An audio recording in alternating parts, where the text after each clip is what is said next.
Hey, what's up? It's Soup here, and welcome to my first Mythic Plus commentary guide. I still feel like I have a lot to learn about Kyrian Arcane and Mythic Plus, but I want to share what I do know just in case it helps. This is a new video format for me that I'm trying out, so I'm looking forward to finding out how you like it. Also, you can find the route we followed in this DOS run in the description below. All right, let's get to it. To start the key, I zoned out and back in to hold on to my 18 barrage stacks. Looking back, it wasn't worth it because it took me about 20 seconds to get into combat, and I could have just used mirror images to avoid pulling threat from building stacks while the pull got grouped up. For this pull, the kick to watch is Scribe from the Cultists. I'm late to the pull because I zoned out, and as a result, you can see my tank kited my Magi target away from the rest of the pack just in time for me to miss the 40% barrage and Magi cleave. Felt pretty awful, but I think the right play for DOS is to just build stacks normally for the first pull with mirror images up. This also gives you time to bait the first Reaver cast before dropping Rune. It's also helpful to communicate with your group which target you cast Magi on. Also, the Reaver cast has the same diameter as Rune, so baiting one of those in the middle of your Rune can be pretty bad news.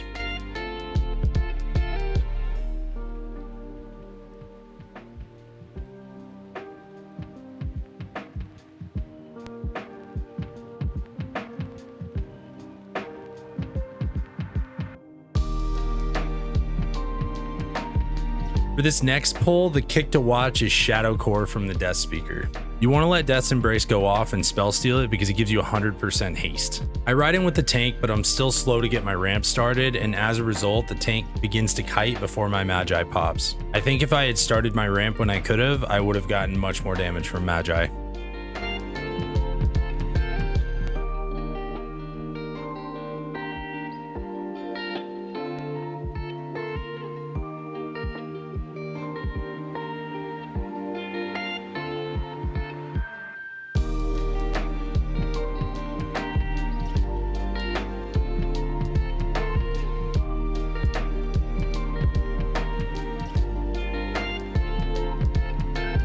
And then I gotta say, being able to run towards the next pull while evocating is something I absolutely love about Slipstream. For Coldheart, you have about 13 seconds before Cold Snap forces you to move, so there is time to get a full ramp out if you start on pull. Make sure to use a defensive if targeted by the dot, and for animate power choice, I like to take Regenerative Fungus most of the time, but I'll take Vial of Desperation for situations like the third boss in Sanguine Depths on Tyrannical.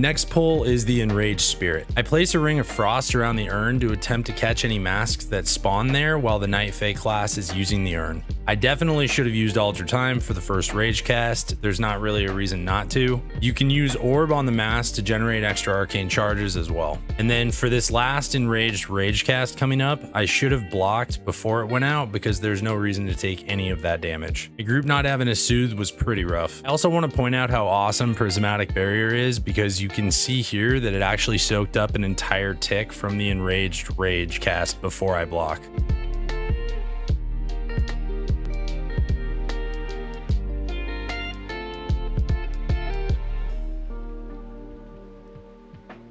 Alright, for this pull, I didn't start with 18 stacks. I tried to get a clear casting proc so I could build stacks as I ran into position, but I really should have just used mirror images right away and built stacks until the Reaver casts went out and then started my ramp. If you do start the ramp on pull, then make sure to use Presence of Mind and stand on the edge of your rune to bait the Reaver casts. And if I had used mirror images on pull, I also would have avoided pulling threat like I do in a sec. And then towards the end of the pull, I could have sped it up by building to 4 charges and using Radiant Spark by itself when the tank was kiting the Enraged Warlords.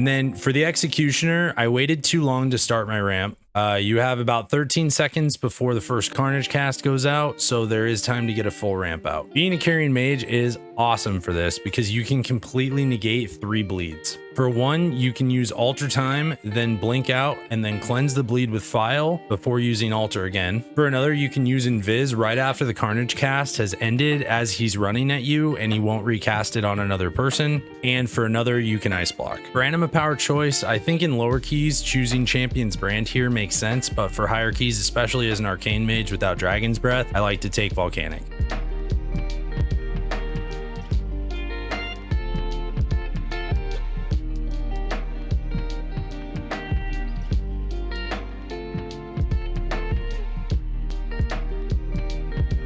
This Enraged Spirit pull goes much better than the last one because we had a lot more damage. And then you can see, because there was no urn, the mask stayed up long enough for me to generate 4 charges with Orb. Yet again, I should have used Ultra Time for the Rage cast. And thankfully, the tank used Touch of Death before the Enraged Rage cast wiped us.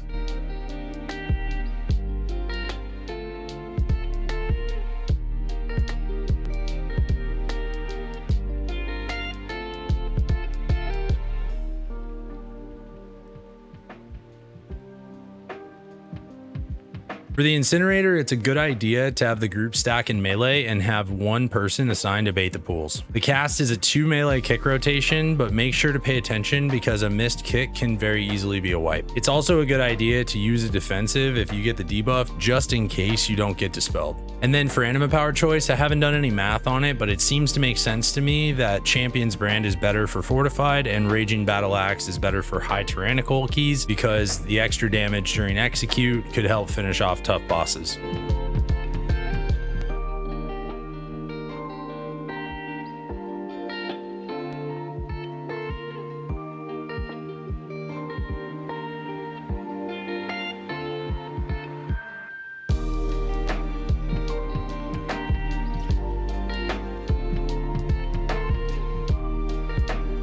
On this pull, I think the longest lockout kick in your group should kick the first Shadow Core because Counterspell locked it out long enough to group them up by the urn. Don't forget to spell steal Death's Embrace if it does go out before the urn stun goes off. Even if you spell steal it during your ramp, the massive amount of haste will let you finish your ramp if you're quick enough.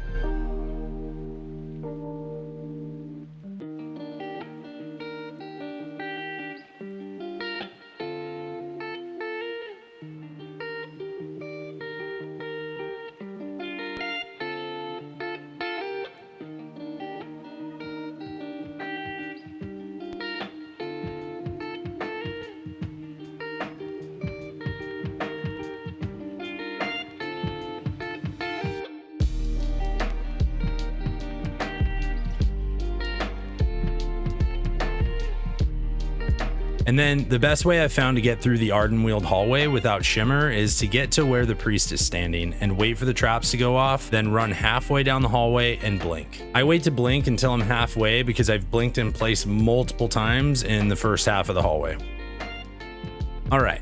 For this pull, the kicks to watch are the Bark Armor from the Bark Binders and Absorbing Haze from the Mendbenders. Absorbing Haze doesn't get cast unless the Mendbender's target is out of melee range, so watch for that when your tank kites and set the Mendbender to focus just in case and try to kick or purge the Bark Armor if you can. Also, you want to prioritize decursing the healer so they can plant and cast, and if you're going to be lazy about decursing like me, then don't forget to jump like I did.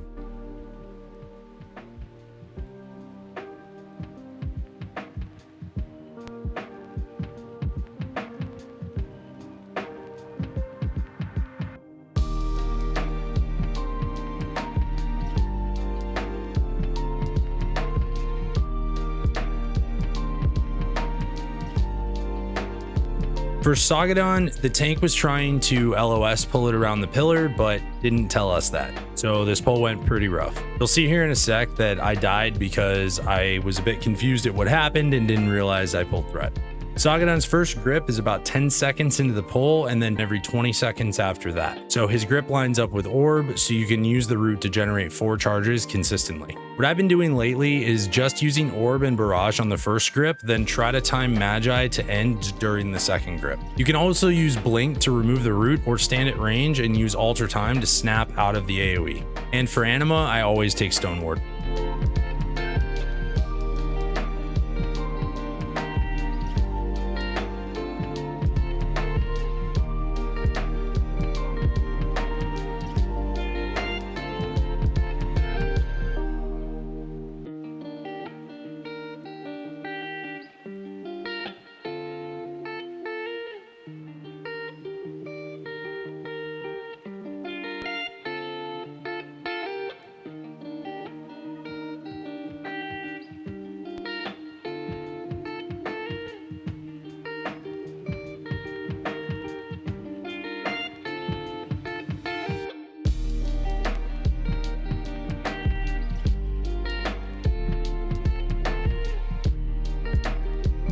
And then on this pull, you can clearly tell I didn't look at the route because I'm waiting to see if the tank is headed towards the urn or not. I also use Arcane Power with only 12 barrage stacks, and I have no idea why I did that because I had time and a clear casting proc to build the 18 stacks quickly before starting my ramp. So this was a pretty big mistake. I also should have used an AoE rotation instead, and to top it all off, I didn't bother using mirror images or invis, so I died from pulling threat. About as bad as it gets on that one.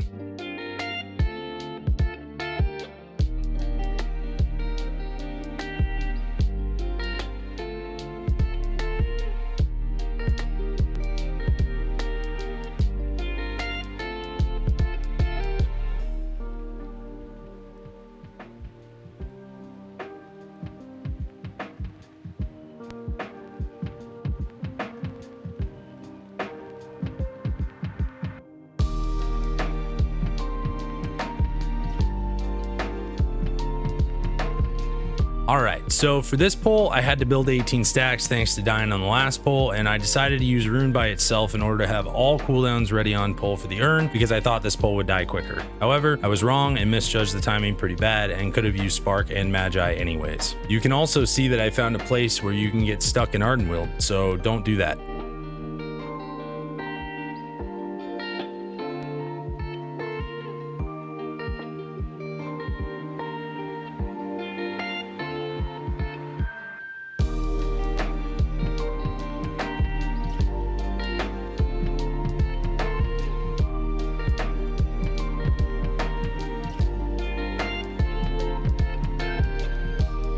Now onto the urn pull. This pull unfortunately doesn't go very well because our Night Fae class didn't wait for everything to group up on the urn before activating it. Ring of Frost is a good tool to use to help group up mobs, but it was still on cooldown from using it to help the tank kite on the last pull. You can see that I tried to hit as many as I could with Arcane Explosion, but the pack being this spread out is pretty bad for Arcane.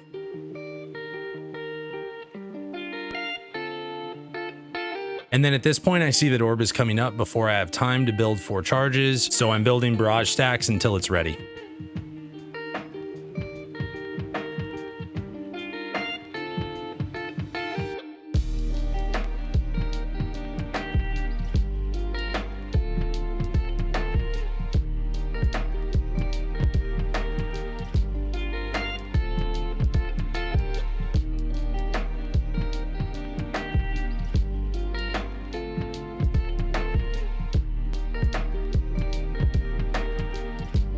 Alright, for this next pull, you want to make sure to focus the hatchling first, and you can use Ring of Frost to interrupt the Frightened Cries cast if needed.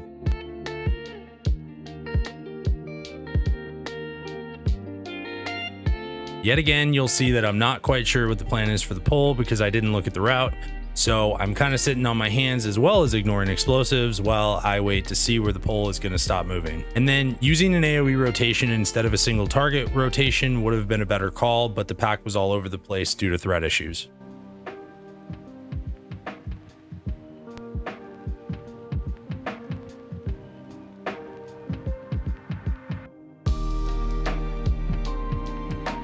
So now that I've gotten my cooldowns out, it's my job to go res because I'm an engineer, and I suggest that everyone be an engineer for pushing keys because it can save runs.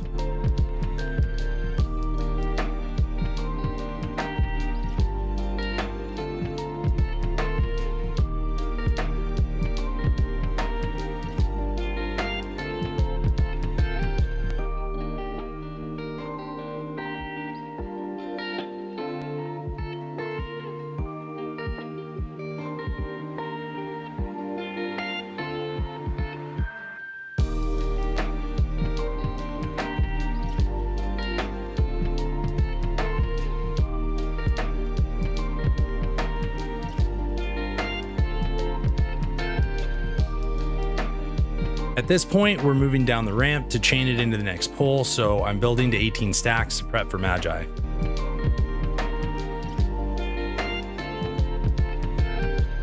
And then here I should have kept casting missiles into one of them, but I was eager to keep up with the tank and get Magi on cooldown as soon as I could. I think on this pull I probably should have just used Arcane Power, but I was thinking about lining it up with Lust on the boss, but looking back on that, it wasn't a good call on Fortified.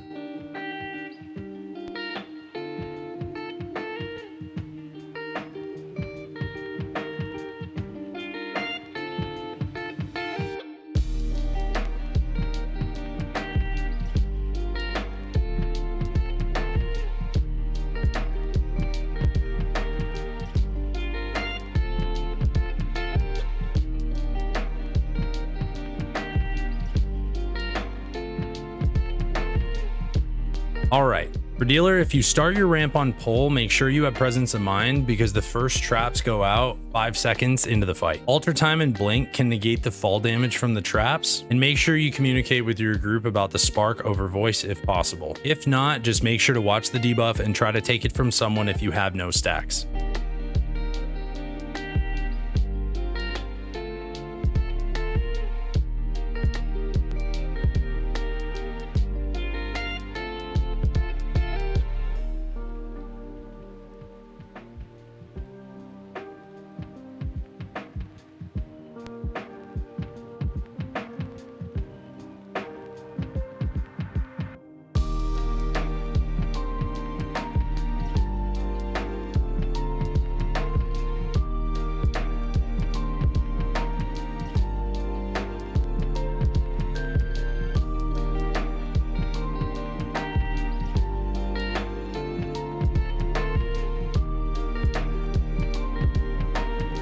And then, given the travel time to the next pull after this boss, I wanted to get Magi on cooldown before the end of the fight, so I just used Invis to take the big AoE.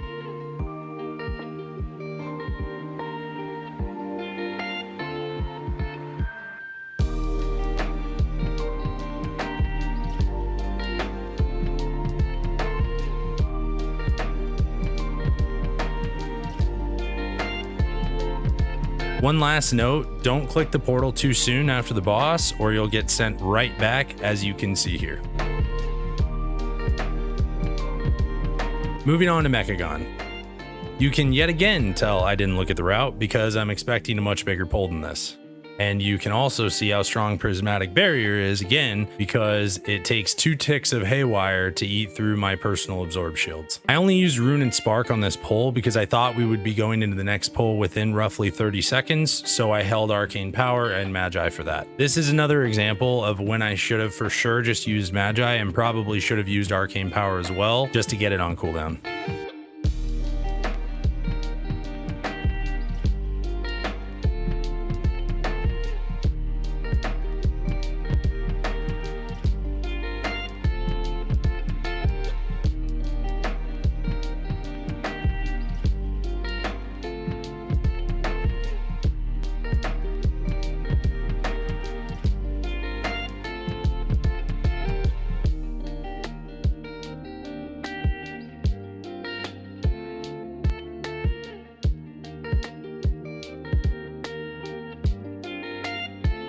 So for this pull, you can Frost Nova the volatile memories and just completely ignore them. If you get targeted by Woof, you can blink out of the stun, so if you're standing in your rune mid cooldowns when it happens, you can use Alter Time before you blink to snap back and continue casting. If you use Invis for it, then it will pass it on to somebody else or potentially target you again immediately, so probably not the best idea. Another thing to note on this pull is when the headless clients are channeling spinning up, they get knocked back from taking any damage, so pay attention to where they are when you barrage. Also, make sure to purge the headless client's buffs if they get stacked up too high.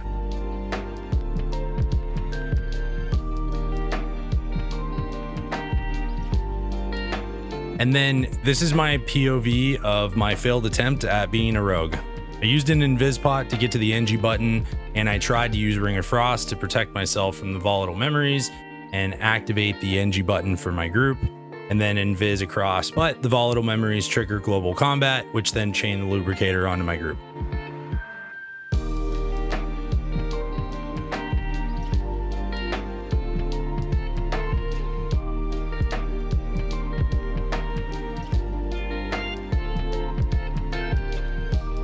For the Sentient Oil pack, I really should have used Arcane Power just because it's a dangerous pull, and I also should have used a single target rotation instead of AoE because it's 3 targets. Also, Ring of Frost makes a really good AoE kick on this pull if you can aim it right.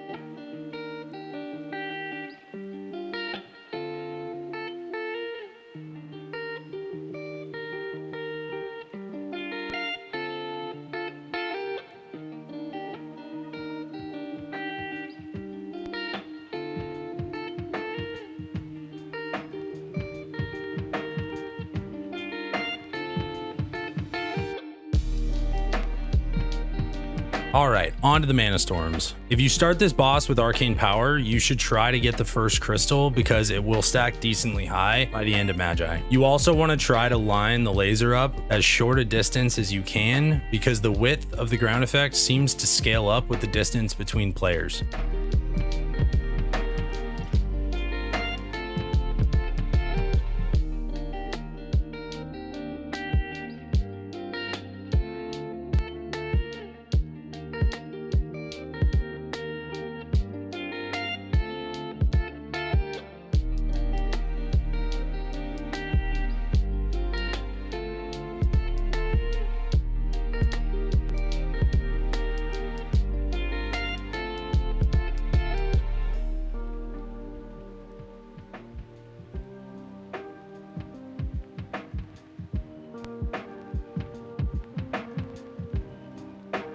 And then I've had a couple of pugs tank Maleficent in the corner, and I think it's the right call because it makes bombs much easier to manage since they only spawn on one side of her. You can blink out of the Shadow Fury stun, but make sure not to use invis because it will cause it to recast and potentially cause a wipe if done during the rocket barrage. Also, if you have Rune, Magi, and or Spark ready before the end of the boss fight, you should try and use them because the travel time to the first pull in the Hakkar Wing from here is about a minute.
So for this first pull, you can use Ring of Frost as an AoE interrupt on the Devoted if needed. Picks to watch in this hallway are from the Hexer and the Priest. Hexer casts Hex, Healing Wave, and Lightning Discharge, and the Priest casts Smite and Heal. Hexer's Healing Wave takes the highest priority because it's a full heal. Unfortunately, you can see here that my tank decided to kite my Magi target away from the pack again, which made this pull take much longer than it needed to. Also, using slow on the Deathwalkers when they Blade Storm can help your melee kite, or you can use Ring of Frost to interrupt that as well. And lastly, you never want to spell steal the Deathwalker's spirit buff because it will kill you when it times out.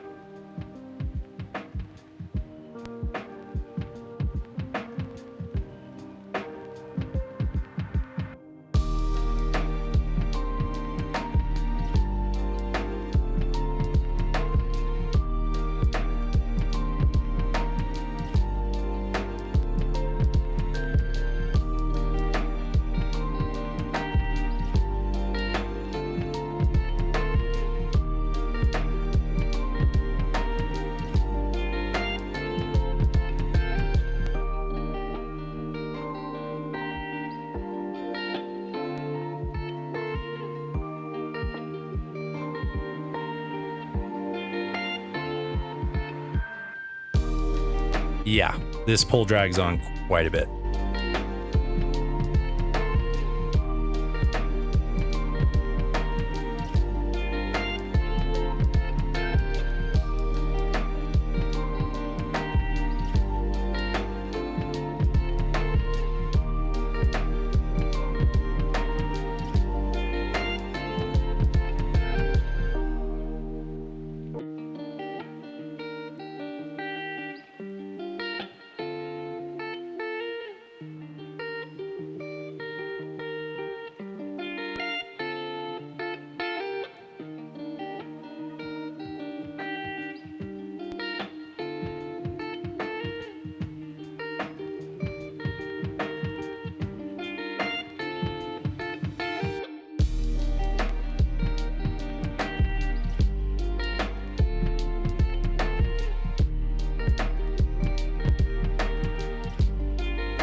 And then for this pull, it's a good idea to be ready to kick the priest quickly because they always stop to cast away from the mob stack. Also a good idea to make sure your Night Fae knows that they can use the urn through the wall to avoid being targeted by anything.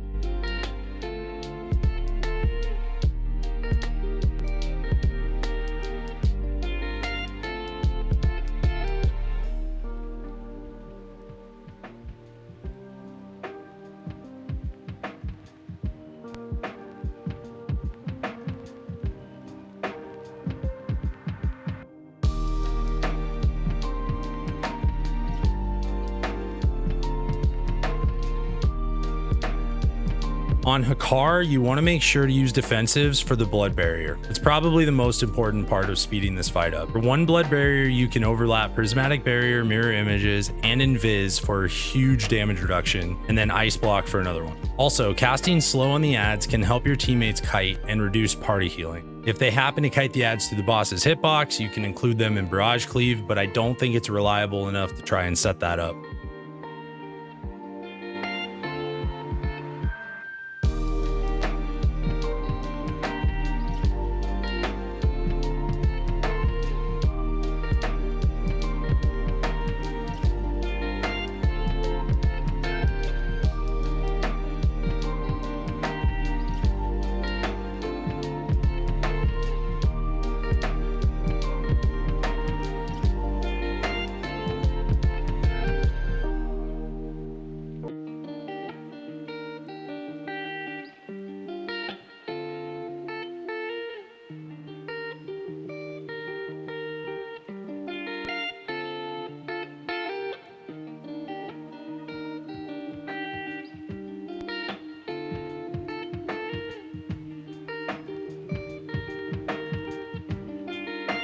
You can see that I was able to hit 2 ads with orbs during arcane power, which gave me another big barrage that I was able to cast before the end of my rune buff.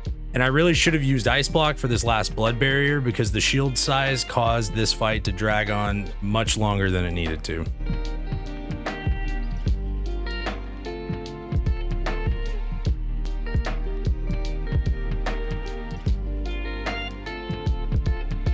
And finally, for Mueh'zala, you have 1 minute before the ad phase, so you can get 2 Radiant Spark uses in the first phase. I think the best way to do this is to just save your second barrage for when Spark comes up again, so you can get it on cooldown right away. Make sure to drop the pools at the base of the stairs in the back, but don't go too far up the stairs so you don't spawn a stellar cloud and cause a wipe. On Fortified, if you have Arcane Power on pull, I think you can probably use it because you'll see that Arcane Power was massive overkill on the ad.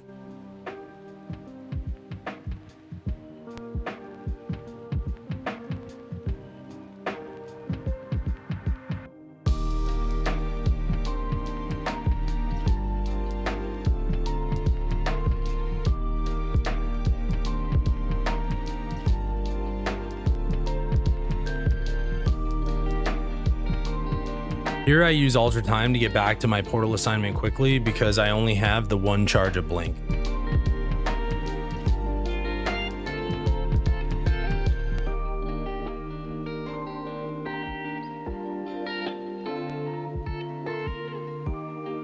And then for the ad, if you start your ramp as soon as the ad spawns, you can get the big barrage out with enough time to move out of the pools. Saving presence of mind for this lets you move to the edge of your rune during the ramp to get a head start out of the pools. You have roughly 30 seconds to kill the ad and click the totem. I think if I had held arcane power to use on the boss, we probably would have timed this key.